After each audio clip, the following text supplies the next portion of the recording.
వందనం చేయండి.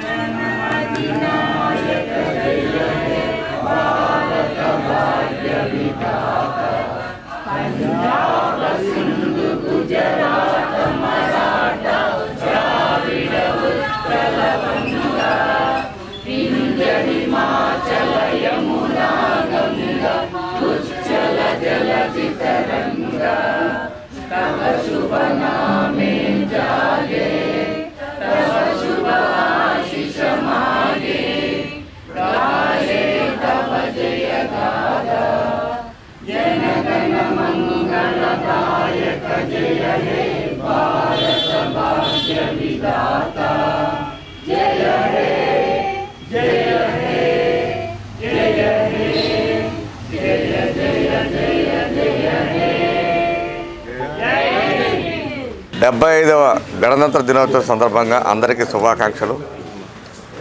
1950 26 జనవరిన మరి మన భారత రాజ్యాంగం నిర్మించబడింది. మరి బడుగు బలహీన వర్గాలను వాళ్ళందరినీ కూడా మరి కన్సిడరేషన్ తీసుకుని మరి మన రాజ్యాంగం బ్రహ్మాండంగా నిర్మించడం జరిగింది. అందుకని వాళ్ళ భారతదేశం ఇన్ని మన సంస్కృతి కానీ ఇన్ని మరి కులాలు ఉన్నా కూడా అందరిని కూడా కోఆర్డినేట్ చేసుకుంటూ మన రాజ్యాంగం చాలా బలంగా నిర్మించడం వల్ల ఇవాళ మన భారతదేశం ప్రపంచంలోనే అత్యున్నత స్థాయిలో నిలబడటానికి కారణం.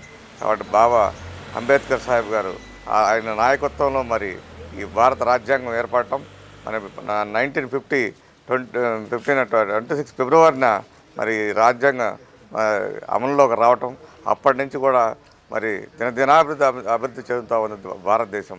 ఈ రాజ్యాంగం మరి మనం అన్నింటికంటే అన్ని దేశాల కంటే మనం చాలా బలంగా నిర్మించుకోవటం వల్లే ఇవాళ బడుగు బలహీన వర్గాలు కూడా ఇవాళ మరి సమాజంలో మరి తల ఎత్తుకుని తిరిగేటట్టుగా మరి నిర్మించడం జరిగింది. కాబట్టి ఈ సందర్భంగా మన రాజ్యాంగ నిర్మాతలందరూ కూడా మనం అందరూ సాల్యూట్ చేయాలని చెప్పి తెలియజేస్తాం.